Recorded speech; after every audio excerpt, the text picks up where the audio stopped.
What's up? Hinge Theorem. This video I'm going to show you another way in which we can kind of think about inequalities, but this time between two triangles. And so this idea is called the Hinge Theorem, and I'll show you why in a second. But what this idea says is, well, here's what we need basically. We need two triangles, right? And so we're going to be able to compare either sides or angles from one triangle to another.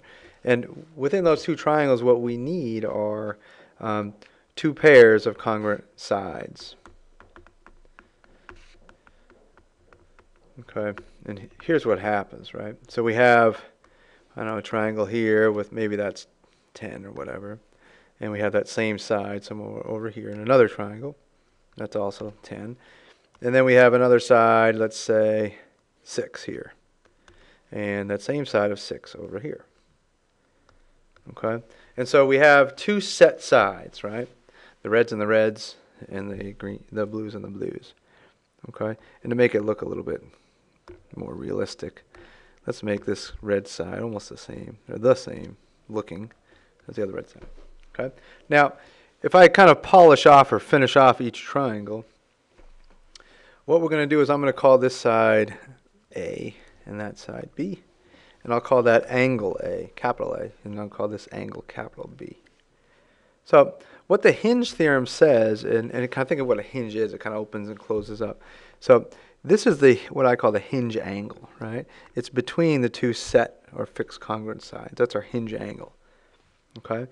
And what basically this Hinge theorem says is that the larger side, and the two sides we're comparing will be A or B, will be across from the larger of the two hinge angles, right?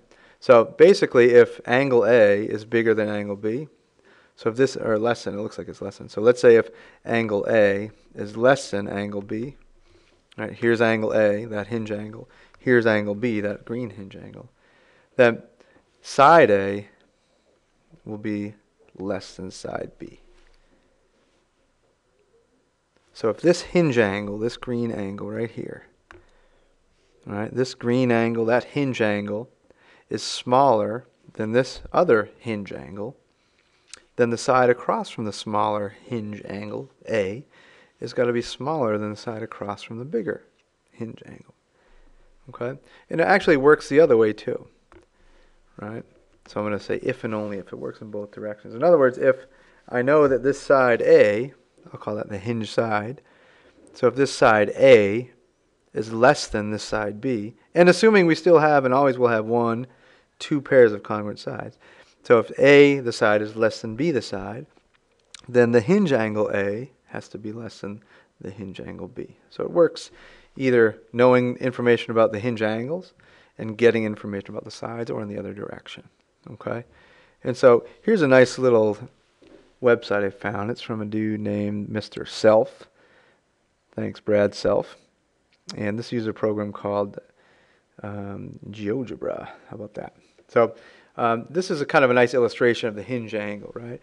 And so what we have here is we have two triangles with blues and blues congruent, and reds congruent. So we always need two fixed congruent pairs of sides, right? And so what happens is as we close that hinge angle, right? So as we close the hinge angle, the side across from it will be less than the side across from the larger hinge angle.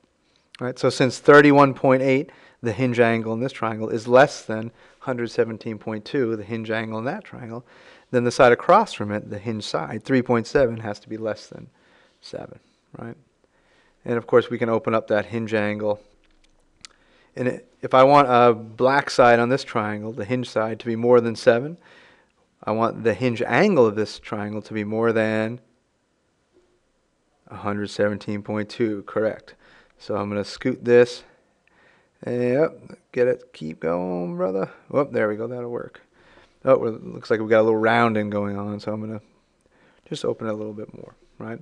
So now I have a larger hinge angle. Again, I still have two pair of congruent sides, but as I open up that hinge angle, this hinge angle is larger than this hinge angle, therefore this side is bigger than this side.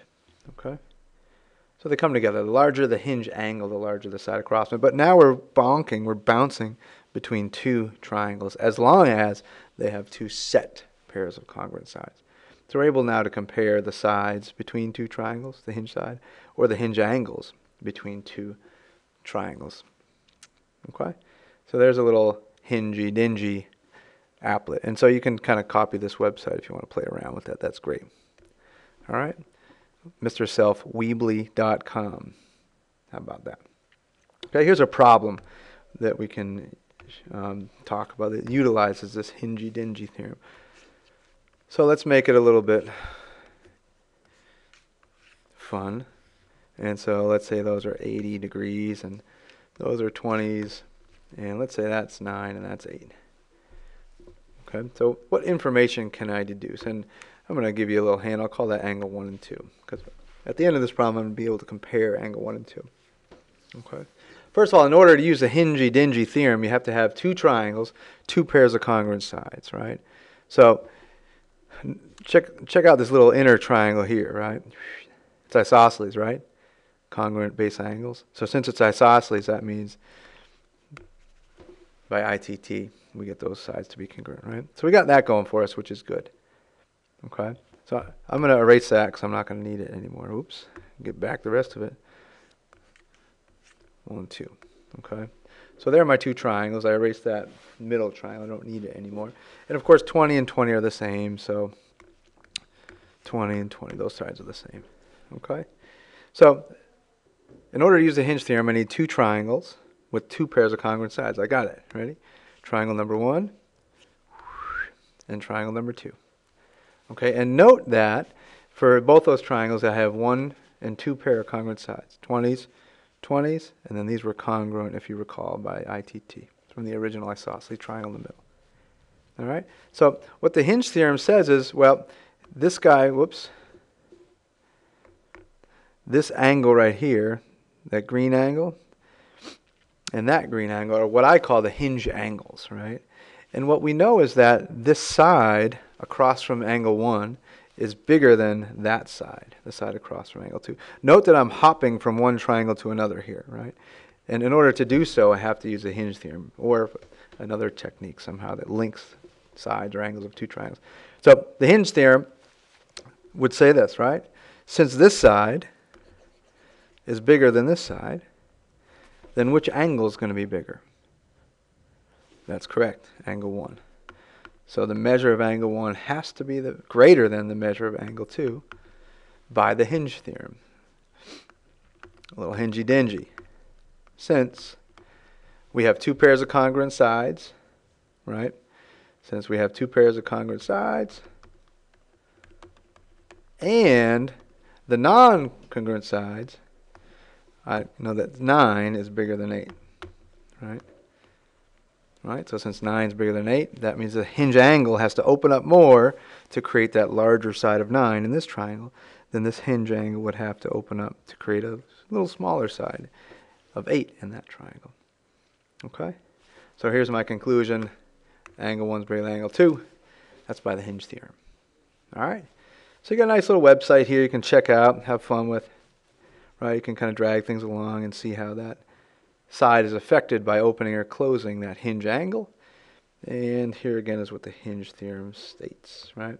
Two triangles, whoops, two pairs of congruent sides. Basically the largest hinge angle between the two pair of congruent sides is across from the larger of the two congruent sides, non-congruent sides.